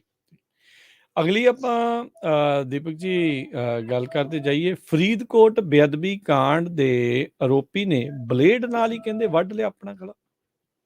ਬਿਲਕੁਲ ਜੀ, ਇੱਕ ਪਾਸੇ ਮਰਿੰਡਾ ਕੋਤਵਾਲੀ ਵਾਲਾ ਮਾਮਲਾ ਕਾਫੀ ਭਖਿਆ ਤੇ ਉਹਨੇ ਬਹੁਤ ਮਤਲਬ ਫਿਕਰਮੰਦੀ ਪਾਇਆ ਸਾਨੂੰ ਸਾਰਿਆਂ ਨੂੰ, ਜੋ ਮੰਦਭਾਗੀ ਘਟਨਾ ਉੱਥੇ ਵਾਪਰੀ ਸੀ। ਪਰ ਉਸੇ ਦਿਨ ਤੋਂ ਪਹਿਲਾਂ ਜਿਹੜੀ ਘਟਨਾ ਫਰੀਦਕੋਟ 'ਚ ਵਾਪਰੀ ਸੀ ਕਿ ਇੱਕ ਗੱਡੀ 'ਚ ਸਵਾਰ ਹੋ ਕੇ ਦੋ ਮੁੰਡੇ ਆਏ ਤੇ ਉਹਨਾਂ ਨੇ ਗੁਟਕਾ ਸਾਹਿਬ ਦੀ ਬੇਅਦਬੀ ਕੀਤੀ, ਉਹਦੇ ਮਤਲਬ ਕਿ ਅੰਗ ਫੜ ਕੇ ਬਖੇਰ ਦਿੱਤੇ ਤੇ ਥਾਂ ਥਾਂ ਤੇ, ਉਹ ਤੋਂ ਬਾਅਦ ਉਹ ਪਹਿਚਾਣ ਲਏ ਗਏ ਤੇ ਫੜ ਲਏ ਗਏ ਜੀ। ਦੋਨਾਂ ਦਾ ਸੰਬੰਧ ਕਹਿੰਦੇ ਜੀ ਪਾਸਟਰ ਨੇ ਜੀ, ਹੈ ਨਾ, ਇੱਕ ਵਿੱਕੀ ਮਸੀਹ ਹੈ, ਦੂਜਾ ਰੂਪਲਾਲ ਮਸੀਹ ਹੈ, ਤੇ ਇਹ ਦੋਏ ਨੇੜਲੇ ਪਿੰਡਾਂ ਦੇ ਹੀ ਸੀ। ਇਹਨਾਂ ਨੂੰ ਪਛਾਣ ਲਿਆ ਗਿਆ, ਇੱਕ ਸਾਦਕ ਦੇ ਵਿੱਚ ਚਰਚ ਚਲਾਉਂਦਾ ਹੈ ਤੇ ਇੱਕ ਦੂਜਾ ਬੇਗੂ ਵਾਲਾ ਪਿੰਡ ਦੇ ਨਾਲ ਸੰਬੰਧਿਤ ਹੈ। ਸੋ ਕਹਿੰਦੇ ਦੋਏ ਫੜ ਲਏ ਉਸ ਇਲਾਕੇ 'ਚ। ਹੁਣ ਇਹ ਦੋਵਾਂ ਨੂੰ ਮਤਲਬ ਕਿ ਬਕਾਇਦਾ ਸੀਏ ਸਟਾਫ ਭੇਜ ਦਿੱਤਾ ਗਿਆ, ਪਰ ਉੱਥੇ ਇਹਨਾਂ ਦੇ ਵਿੱਚੋਂ ਇੱਕ ਜਿਹੜਾ ਵਿੱਕੀ ਮਸੀਹ ਆ, ਉਹਨੇ ਕਹਿੰਦੇ ਕੋਈ ਤਿੱਖੇ ਬਲੇਡ ਨਾਲ ਆਪਣਾ ਗਲਾ ਵੱਢ ਲਿਆ ਤੇ ਉਹ ਨਿਸ਼ਾਨ ਵੀ ਖਾਸਾ, ਜ਼ਖਮ ਵੀ ਖਾਸਾ ਡੂੰਘਾ ਸੀ। ਤੁਰੰਤ ਉਹਨੂੰ ਮਤਲਬ ਹਸਪਤਾਲ ਲੈ ਕੇ ਗਏ ਡਾਕਟਰਾਂ ਨੇ, ਉਹਦਾ ਆਪਰੇਸ਼ਨ ਕਰਨਾ ਪਿਆ ਉਹਦਾ, ਤੇ ਬਚਾ ਲਿਆ, ਹੁਣ ਜਾਨ ਖਤਰੇ ਤੋਂ ਬਾਹਰ ਆ। ਪਰ ਇਹ ਸਵਾਲ ਹੈ ਕਿ ਜੇਕਰ ਅਜਿਹੇ ਲੋਕਾਂ ਨੂੰ ਹੁਣ ਕੀ ਉਹਨੂੰ ਦੁੱਖ ਹੋ ਰਿਹਾ ਆਪਣੀ ਕਰਤੂਤ ਤੇ, ਜਾਂ ਉਹਨੂੰ ਹੁਣ ਡਰ ਲੱਗ ਰਿਹਾ ਕਿ ਮੇਰੇ ਨਾਲ ਕੁਛ ਮਤਲਬ ਕਿ ਹੁਣ ਜੋ ਹੋਣਾ ਹੈ, ਮੈਨੂੰ ਜਿਹੜੀ ਸਜ਼ਾ ਮਿਲਣੀ ਹੈ, ਮੈਂ ਉਹਦਾ ਸਾਹਮਣਾ ਨਹੀਂ ਕਰ ਸਕਦਾ, ਜਾਂ ਉਹ ਕਿਸੇ ਸਿਆਸਤ ਦਾ ਸ਼ਿਕਾਰ ਹੋ ਗਿਆ, ਕਿਸੇ ਰਾਜਨੀਤੀ ਦਾ ਸ਼ਿਕਾਰ ਹੋ ਗਿਆ, ਕਿਹਦੇ ਇਸ਼ਾਰੇ 'ਚ ਹੋਇਆ, ਉਹ ਹੁਣ ਉਹਨਾਂ ਤੋਂ ਡਰ ਲੱਗਦਾ ਕਿ ਜੇਕਰ ਮੈਂ ਉਹਨਾਂ ਦਾ ਨਾਮ ਦੱਸੂਗਾ ਤਾਂ ਉਹਨਾਂ ਨੇ ਨਹੀਂ ਬਖਸ਼ਣਾ ਮੈਨੂੰ। ਕੀ ਕਾਰਨ ਹੈ ਇਹਦੇ ਪਿੱਛੇ? ਪਰ ਇਹ ਤੋਂ ਵੀ ਵੱਡਾ ਸਵਾਲ ਹੈ ਕਿ ਬੰਦਾ ਪੁਲਿਸ ਦੀ ਕਸਟਡੀ 'ਚ ਹੈ, ਪੁਲਿਸ ਦੀ ਘੇਰਾਬੰਦੀ 'ਚ ਹੈ, ਸੀਏ ਸਟਾਫ ਕੋਲ ਹੈ, ਤੇ ਉਹਦੇ ਕੋਲ ਅਜਿਹੀ ਚੀਜ਼ ਕਿਵੇਂ ਪਹੁੰਚ ਜਾਂਦੀ ਹੈ? ਸੋ ਵੈਸੇ ਇਹ ਜ਼ਿਆਦਾ ਹੈਰਾਨੀ ਵਾਲੀ ਗੱਲ ਨਹੀਂ ਹੋਣੀ ਚਾਹੀਦੀ। ਜੇਕਰ ਇੱਥੇ ਅੰਦਰ ਹਥਿਆਰ ਪਹੁੰਚ ਜਾਂਦੇ ਨੇ, ਰਾੜਾਂ ਪਹੁੰਚ ਜਾਂਦੀਆਂ ਨੇ, ਹੈ ਨਾ, ਅੰਦਰ ਫੋਨ ਪਹੁੰਚ ਜਾਂਦੇ ਨੇ, ਚਿੱਟਾ ਪਹੁੰਚ ਜਾਂਦਾ ਹੈ, ਲਾਈਵ ਨੈਟ ਲਈ ਨੈਟ ਮਿਲ ਜਾਂਦਾ ਬਿਸ਼ਨੋਈ ਵਰਗਿਆਂ ਨੂੰ, ਤਾਂ ਫਿਰ ਤਾਂ ਛੋਟਾ ਜਿਹਾ ਬਲੇਡ ਸੀ। ਸੋ ਇਹਦਾ ਅੰਦਰ ਜਾਣਾ ਕਿੰਨਾ ਔਖਾ। ਜੀ ਜੀ, ਬਿਲਕੁਲ, ਕਈ ਚੀਜ਼ਾਂ ਜਿਹੜੀਆਂ ਨਾਲ ਹੀ ਚੱਲ ਰਹੀਆਂ। ਅਗਲੀ ਜਾਂਦੇ ਜਾਂਦੇ ਆਪਾਂ ਗੱਲ ਕਰ ਲਈਏ ਦੀਪਕ ਜੀ, RSS ਨੇ ਕਹਿੰਦੇ ਆ ਵੀ ਹਿੰਦੂਵਾਦ ਦੇ ਏਜੰਡੇ ਨੂੰ ਲੁਕੋ ਕੇ ਭਾਰਤੀ ਏਜੰਡਾ ਫੈਲਾਉਣ ਦਾ ਲਿਆ ਹੈ ਫੈਸਲਾ। ਇਹ ਬਸ ਇਹ ਤਾਂ ਨਹੀਂ ਵੀ ਕੰਮ ਉਹੀ ਆ ਤੇ ਦਰਸ਼ਨ ਵੱਖਰੇ ਆ? ਨਹੀਂ, ਉਹ ਕਈ ਵਾਰ ਛੋਟੇ ਹੁੰਦੇ ਜਵਾਕਾਂ ਨੂੰ ਹੁੰਦਾ ਸੀ ਨਾ ਕਿ ਜਵਾਕ ਦਵਾਈ ਨਹੀਂ ਖਾਂਦੇ, ਫਿਰ ਉਹਨੂੰ ਕਹਿੰਦੇ ਸੀ ਕਿ ਟੋਫੀ 'ਚ ਲਪੇਟ ਕੇ ਦੇ ਦਿਓ, ਗੁੜ 'ਚ ਲਪੇਟ ਕੇ ਦੇ ਦਿਓ, ਹੈ ਨਾ, ਆ ਕੇਲੇ 'ਚ ਗੋਲੀ ਪਾ ਕੇ ਦੇ ਦਿਓ। ਇਹ ਉਵੇਂ ਹੁਣ ਕੌੜੀਆਂ ਗੋਲੀਆਂ ਮਤਲਬ ਕਿ ਐ ਮਿੱਠੀਆਂ ਚੀਜ਼ਾਂ 'ਚ ਲੁਕੋ ਕੇ ਦੇਣ ਨੂੰ ਫਿਰਦਾ ਹੈ। ਸੋ ਇਹਦੇ ਵਿੱਚ ਕੋਈ ਉਹ ਸ਼ੱਕ ਨਹੀਂ ਗਾ ਕਿ ਇਹਨਾਂ ਨੇ ਆਪਣਾ ਏਜੰਡਾ ਬਦਲਿਆ ਨਹੀਂ ਹੈਗਾ, ਉਹਦਾ ਤਰੀਕਾ ਬਦਲਿਆ। ਜਿਹੜੇ ਏਜੰਡੇ ਤੇ ਚੱਲਦੇ ਨੇ ਕਿ ਪੂਰੇ ਦੇਸ਼ ਨੂੰ ਇੱਕ ਰੰਗ ਦੇ ਵਿੱਚ, ਇੱਕ ਮਤਲਬ ਕਹਿੰਦੇ ਜੀ ਇੱਕ ਦੇਸ਼ ਇੱਕ ਟੈਕਸ, ਇੱਕ ਦੇਸ਼ ਇੱਕ ਭਾਸ਼ਾ, ਇੱਕ ਦੇਸ਼ ਇੱਕ ਧਰਮ ਹੈ, ਇੱਕ ਦੇਸ਼ ਇੱਕ ਪਾਰਟੀ, ਇੱਕ ਦੇਸ਼ ਇੱਕੋ ਕੱਪੜਾ, ਇੱਕੋ ਰੰਗ, ਇੱਕੋ ਝੰਡਾ, ਉਹ ਜਿਹੜੀ ਆ ਇਹਨਾਂ ਦੇ ਫਾਰਮੂਲੇ ਨੇ, ਉਹਨਾਂ ਨੂੰ ਇਹਨਾਂ ਨੂੰ ਲੱਗਦਾ ਸੀਗਾ ਕਿ ਅਸੀਂ ਮਤਲਬ ਕਿ ਜੇਕਰ ਅਸੀਂ ਤੁਰੇ ਹਾਂ ਤਾਂ ਅਸੀਂ ਰਾਮ ਜੀ ਦੀ ਗੱਲ ਕਰਾਂਗੇ ਤਾਂ ਸਾਰੇ ਸਾਡੀ ਝੋਲੀ, ਅਸੀਂ ਹਿੰਦੂਵਾਦ ਦੀ ਗੱਲ ਕਰਾਂਗੇ ਸਾਰੇ ਹਿੰਦੂ ਸਾਡੀ ਝੋਲੀ। ਪਰ ਇਹ ਭੁੱਲ ਜਾਂਦੇ ਨੇ ਕਿ ਰਾਮ ਜੀ ਦਾ ਨਾਮ ਤੁਹਾਡੀ ਪਾਰਟੀ ਦੀ ਜਨਮ ਤੋਂ ਪਹਿਲਾਂ ਵੀ ਸੀ ਤੇ ਤੁਹਾਡੇ ਮੁੱਕਣ ਤੋਂ ਬਾਅਦ ਵੀ ਰਹਿਣਾ। ਹਿੰਦੂ ਧਰਮ ਪਹਿਲਾਂ ਵੀ ਸੀ, ਬਾਅਦ ਚੋਂ ਵੀ ਰਹਿਣਾ। ਧਰਮ, ਹੈ ਨਾ, ਜਾਂ ਤੁਹਾਡੇ ਈਸਟ, ਇਹ ਕਿਸੇ ਪਾਰਟੀ ਦੇ ਮੁਹਤਾਜ ਥੋੜਾ ਨੇ। ਸੋ ਇਸ ਲਈ ਆ ਜਿਹੜਾ ਇਹਨਾਂ ਨੇ ਮਤਲਬ ਸਿਸਟਮ ਬਣਾ ਲਿਆ ਕਿ ਹਿੰਦੂ ਹੋਣ ਦਾ ਮਤਲਬ ਸ਼ਾਇਦ ਭਾਜਪਾ ਹੀ ਹੋ ਜਾਊਗਾ, ਰਾਮ ਭਗਤ ਹੋਣ ਦਾ ਮਤਲਬ ਭਾਜਪਾ ਹੀ ਹੋ ਜਾਊਗਾ। ਉਹ ਏਜੰਡਾ ਜਦੋਂ ਕਈ ਸੂਬਿਆਂ 'ਚ ਟੁੱਟਦਾ ਦਿਖਿਆ ਇਹਨਾਂ ਨੂੰ, ਜਿਹੜੇ ਆਪਣੀ ਭਾਸ਼ਾ ਨੂੰ ਲੈ ਕੇ, ਆਪਣੇ ਵਿਰਸੇ ਨੂੰ ਲੈ ਕੇ ਲੋਕ ਜਿਹੜੇ ਸਪਸ਼ਟ ਨੇ ਕਿ ਭਾਰਤ ਦੇ ਵਿੱਚ ਸੂਬਿਆਂ ਦੀ ਆਪਣੀ ਸੱਭਿਅਤਾ, ਆਪਣੀ ਪਹਿਚਾਣ, ਆਪਣੀ ਬੋਲੀ, ਆਪਣਾ ਪਹਿਰਾਵਾ, ਉੱਥੇ ਅਸੀਂ ਧਾਰਮਿਕ ਰੰਗਤ ਨਹੀਂ ਚੜ੍ਹਨ ਦਿਆਂਗੇ। ਸੋ ਸਾਨੂੰ ਅਜਿਹਾ ਕੋਈ ਵੀ ਧਾਰਮਿਕ ਏਜੰਡਾ ਪ੍ਰਵਾਨ ਨਹੀਂ ਗਾ, ਅਸੀਂ ਇਨਸਾਨੀਅਤ ਦੀ ਗੱਲ ਕਰਦੇ ਹਾਂ, ਸਰਬੱਤ ਦੇ ਭਲੇ ਦੀ ਗੱਲ ਕਰਦੇ ਹਾਂ। ਉੱਥੇ ਫਿਰ ਇਹਨਾਂ ਨੂੰ ਜਦੋਂ ਆਪਣਾ ਫਾਰਮੂਲਾ ਟੁੱਟਦਾ ਦਿਖਿਆ ਤਾਂ ਕਹਿੰਦੇ ਨੀਤੀ ਬਦਲੀ ਹੈ ਜੀ। ਹੁਣ ਬਕਾਇਦਾ RSS ਦਾ ਇੱਕ ਮੰਥਨ ਸ਼ਿਵਰ ਚੱਲ ਰਿਹਾ ਜੀ, ਕਹਿੰਦੇ ਬ੍ਰਿੰਦਾਵਨ ਦੇ ਵਿੱਚ। ਠੀਕ ਹੈ। ਉਸ ਮੰਥਨ ਸੈਸ਼ਨ ਦੇ ਦੌਰਾਨ ਇਹ ਇੱਕ ਤਸਵੀਰ ਸਾਹਮਣੇ ਆਈ ਕਿ ਚਾਹੇ ਜੰਮੂ ਕਸ਼ਮੀਰ ਵਰਗਾ ਸੂਬਾ ਹੋਵੇ, ਚਾਹੇ ਪੰਜਾਬ ਹੋਵੇ, ਤੇ ਚਾਹੇ ਕੁਝ ਹੋਰ ਸੂਬੇ ਹੋਣ, ਇਹਨਾਂ ਸੂਬਿਆਂ 'ਚ ਹਿੰਦੂਵਾਦ ਦੀ ਗੱਲ ਨਾ ਕਰੋ, ਇਹਨਾਂ ਸੂਬਿਆਂ 'ਚ ਭਾਰਤੀ ਏਜੰਡੇ ਦੀ ਗੱਲ ਕਰੋ। ਠੀਕ ਹੈ। ਇਹਨਾਂ ਨੂੰ ਲੱਗਦਾ ਕਿ ਪੰਜਾਬ ਦੇ ਵਿੱਚ, ਖਾਸ ਕਰ ਪੰਜਾਬ 'ਚ ਪਿੰਡਾਂ ਦੇ ਵਿੱਚ, ਮਤਲਬ ਜਿਹੋ ਜਿਹਾ ਵਰਤਾਰਾ ਹੈ ਸਾਡੇ ਇੱਥੇ, ਸੋ ਉਸ ਨੂੰ ਲੱਗਦਾ ਕਿ ਉੱਥੇ ਅਸੀਂ ਵੰਡ ਨਹੀਂ ਪਾ ਸਕਦੇ, ਉੱਥੇ ਅਸੀਂ ਵਖਰੇਵਾਂ ਨਹੀਂ ਪਾ ਸਕਦੇ, ਉੱਥੇ ਹਿੰਦੂਵਾਦ ਦੇ ਏਜੰਡੇ ਤੇ ਸਾਡੀ ਰਾਜਨੀਤੀ ਨਹੀਂ ਚੱਲਣੀ। ਸੋ ਇਸ ਲਈ ਪੰਜਾਬ ਦੇ ਸਿੱਖਾਂ ਨੂੰ, ਪੰਜਾਬ ਦੇ ਹਿੰਦੂਆਂ ਨੂੰ, ਪੰਜਾਬ ਦੇ ਹੋਰ ਵੱਖ-ਵੱਖ ਵਰਗਾਂ ਨੂੰ ਜਦੋਂ ਇਹਨਾਂ ਨੇ ਦੇਖਿਆ ਕਿ ਇੱਕ ਸੁਰ ਨੇ, ਹੈ ਨਾ, ਇੱਕੋ ਕਤਾਰ 'ਚ ਬੈਠਦੇ ਨੇ, ਇਕੱਠਿਆਂ ਉੱਠਦੇ ਨੇ, ਇਕੱਠਿਆਂ ਵਿਚਰਦੇ ਨੇ, ਇਹ ਸਾਂਝ ਜਿਹੜੀ 47 'ਚ ਨਹੀਂ ਟੁੱਟੀ, 84 'ਚ ਨਹੀਂ ਟੁੱਟੀ, ਆ ਹੁਣ ਮੋਦੀ ਦੇ ਕਹੇ ਤੇ ਜਾਂ ਬੀਜੇਪੀ ਦੇ ਇਸ਼ਾਰੇ ਤੇ ਟੁੱਟਣ ਲੱਗੀ। ਸੋ ਇਸ ਲਈ ਉਹਦੇ ਲਈ ਫਿਰ ਇਹਨਾਂ ਨੇ ਏਜੰਡਾ ਬਦਲਿਆ। ਮੈਂ ਤਾਂ ਹੀ ਕਿਹਾ ਜੀ ਇਹ ਜਿਹੜਾ ਹਿੰਦੂਵਾਦ ਦਾ ਏਜੰਡਾ, ਭਗਵਾ ਕਰਨ ਦਾ ਏਜੰਡਾ, ਉਹਨੂੰ ਪਰਦੇ ਦੇ ਉੱਲੇ ਰੱਖਣਗੇ ਇਹ, ਤੇ ਸਾਹਮਣੇ ਹੁਣ ਭਾਰਤੀ ਏਜੰਡਾ ਲੈ ਕੇ ਤੁਰਨ ਦਾ ਇਹ ਉਸ ਬੈਠਕ ਦੇ ਅੰਦਰ ਇਹ ਵਿਚਾਰ ਵਿਮਰਸ਼ ਹੋ ਕੇ ਤੈਅ ਹੋਇਆ। ਹੋ ਸਕਦਾ ਇਹ ਬੀਜੇਪੀ ਨੂੰ ਸੁਨੇਹਾ ਪਹੁੰਚਦਾ ਕਰ ਦੇਣ, ਉਸ ਤੋਂ ਬਾਅਦ ਬੀਜੇਪੀ ਦੇ ਨੀਤੀਆਂ ਦੇ ਵਿੱਚ ਉਸ ਨੂੰ ਰਾਸ਼ਟਰਵਾਦ ਦੇ ਪਹਿਰਾਵੇ 'ਚ ਲਿਆ ਕੇ ਭਾਰਤੀ ਏਜੰਡੇ ਦੇ ਰੂਪ 'ਚ ਪੰਜਾਬ ਦੇ ਅੰਦਰ ਦਾਖਲ ਕਰਨ ਦੀ ਕੋਸ਼ਿਸ਼ ਹੋਵੇ, ਜਿਹਦੀਆਂ ਕੋਸ਼ਿਸ਼ਾਂ ਸਮੇਂ-ਸਮੇਂ ਹੁੰਦੀਆਂ ਨਜ਼ਰ ਵੀ ਆ ਰਹੀਆਂ ਨੇ। ਸੋ ਇਸ ਲਈ ਪੰਜਾਬ ਨੂੰ ਜਾਂ ਉਹਨਾਂ ਸੂਬਿਆਂ ਨੂੰ ਹੋਰ ਸੁਚੇਤ ਰਹਿਣ ਦੀ ਲੋੜ ਹੈ, ਜਿਹੜੇ ਆਪਣੇ ਸੂਬੇ ਦਾ ਮਾਨਵਤਾ ਦੇ ਪੱਖੋਂ, ਸਮਾਜਿਕ ਪੱਖੋਂ ਵਿਕਾਸ ਭਾਲਦੇ ਨੇ, ਨਾ ਕਿ ਧਾਰਮਿਕ ਤੌਰ ਦੇ ਉੱਤੇ। ਜੀ ਜੀ, ਸ਼ੁਕਰੀਆ ਦੀਪਕ ਜੀ, ਬਹੁਤ ਮਿਹਰਬਾਨੀ, ਬਹੁਤ ਧੰਨਵਾਦ। ਮਿਲਦੇ ਹਾਂ ਕੱਲ ਨੂੰ ਫਿਰ। ਸਤਿ ਸ੍ਰੀ ਅਕਾਲ ਜੀ। ਸੋ ਤੇ ਪ੍ਰੋਗਰਾਮ ਖਬਰ ਤੇ ਨਜ਼ਰ ਦੀ ਸਮਾਪਤੀ ਆ। ਕੱਲ ਨੂੰ ਫਿਰ ਮਿਲਾਂਗੇ। ਸਭ ਨੂੰ ਪਿਆਰ ਭਰੀ ਸਤਿ ਸ੍ਰੀ ਅਕਾਲ। ਸੁਣਦੇ ਰਹੋ, ਦੇਖਦੇ ਰਹੋ ਪੰਜਾਬੀ ਰੇਡੀਓ USA।